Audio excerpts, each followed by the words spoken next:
because of the rapid changing world, and because we are driven by frequent technological and scientific breakthroughs, here comes the rise of mobile journalism. Okay?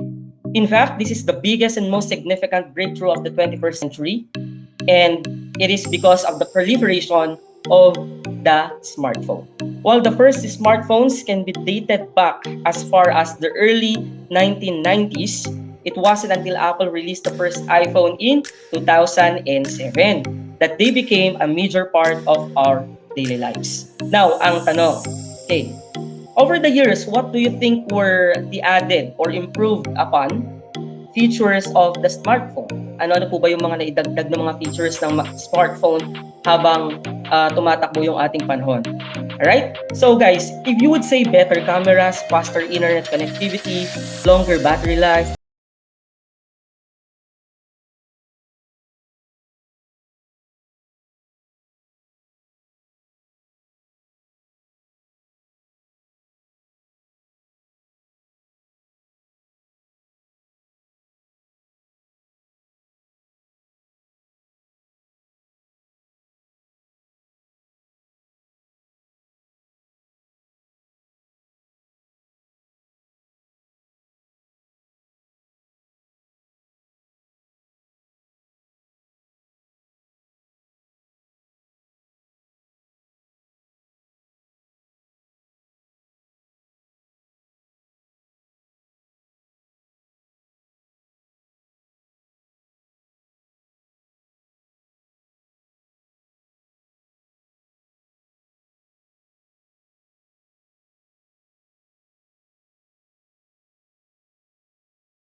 requires lots of people and equipment. So ano pong tendency nun? Ang tendency, bumabagal yung pagproseso ng pagbabalita.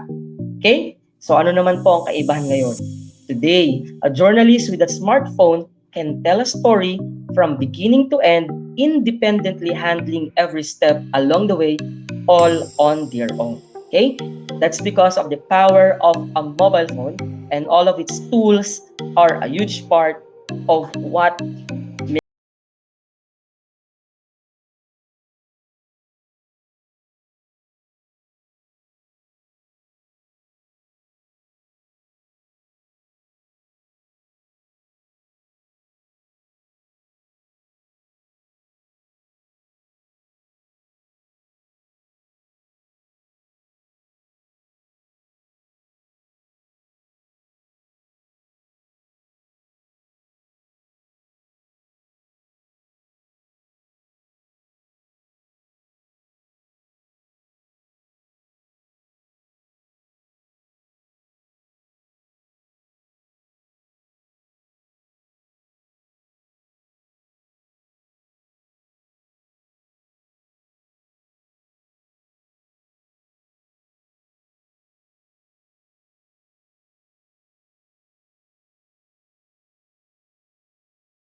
better served when it's hot, right? Okay. So, aside from that, kung bakit nga ba nagkakaroon ng maramihang pagtangkilik ang mga tao sa mobile journalism or sa mojo, no? Is it is also cost effective for a publisher as setup costs are far less than an entry-level TV camera and makes multimedia storytelling affordable for publishers around the world. And of course, sa atin po, sa part nating mga school paper advisors and sa ating mga students, no, sa ating mga student journalists, mas magiging cost-effective din siya kasi we cannot afford naman to buy entry-level TV camera or mga high-end mga technologies that would support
nawaan ulit.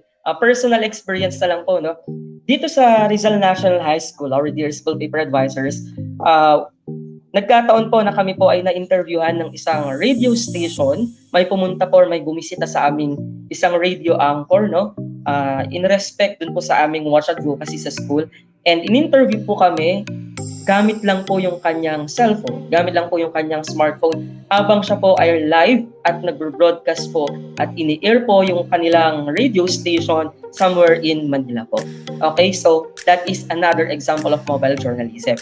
Okay, under radio. Okay, pangatlo po, television.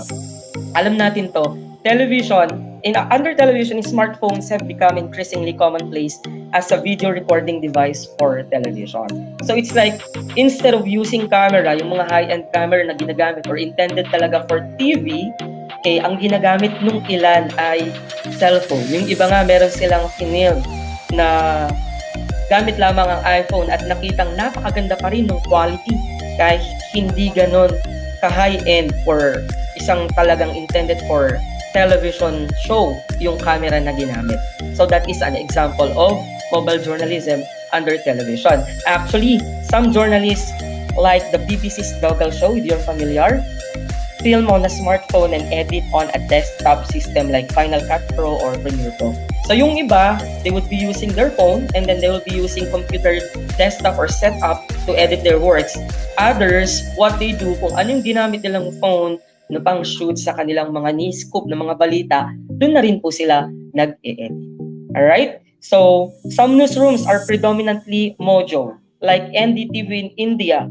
Other newsrooms have special teams that are mobile first, like the Irish Public Broadcaster.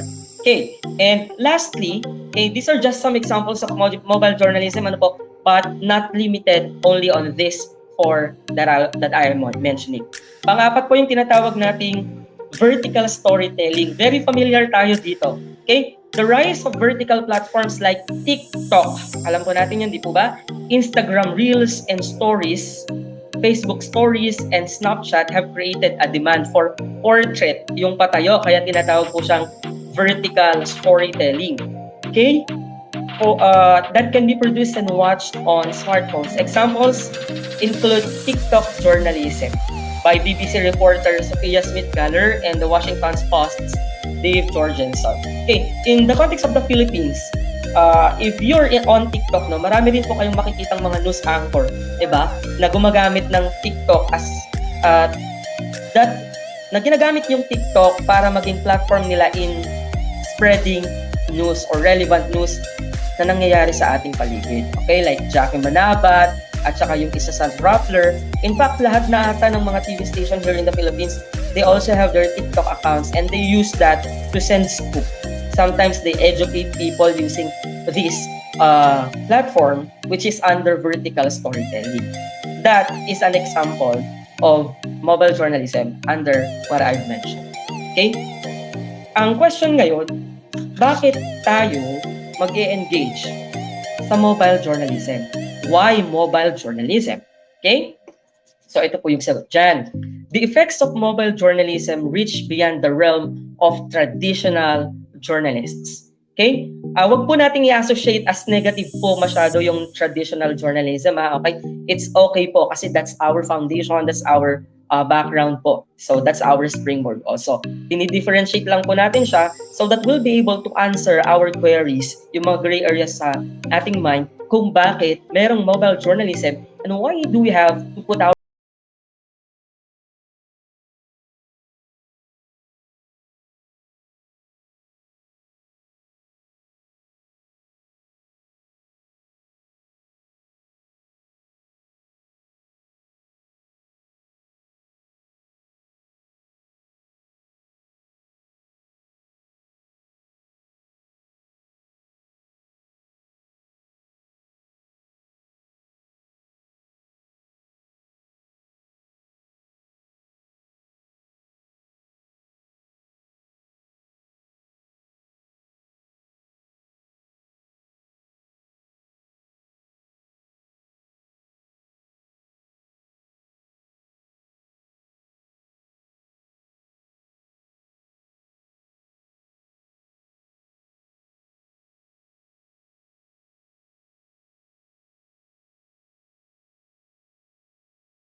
ganong mga what do you call that? Mga resources like high-end cameras no na pwede nilang gamitin sa kanilang TV broadcasting, sa kanilang radio broadcasting.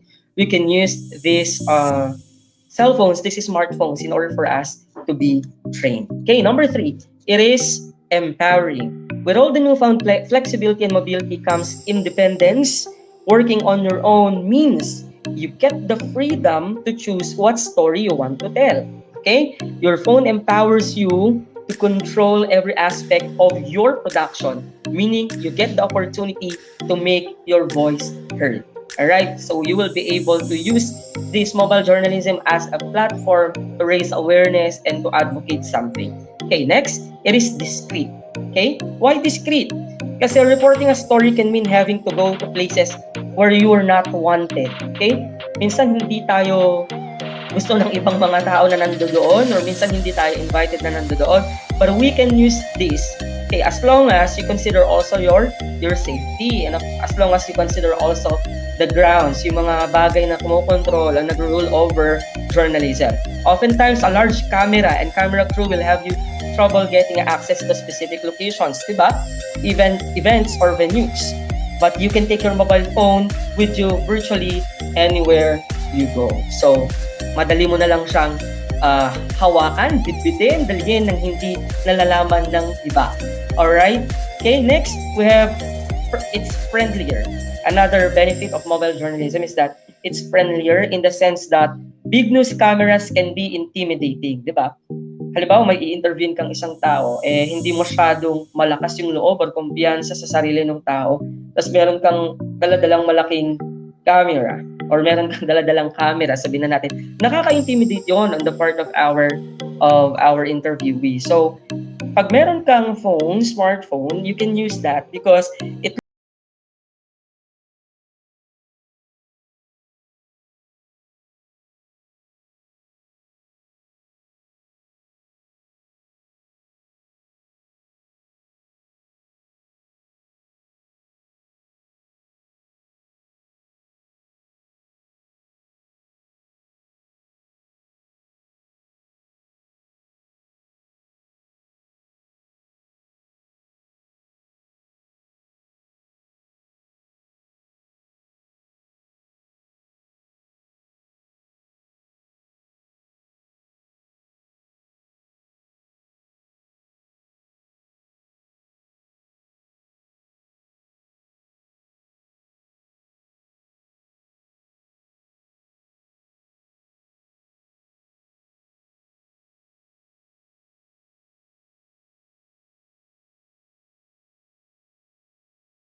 So, na-state na natin. The question is, how can I become a mobile journalist? Or how can you become a mobile journalist?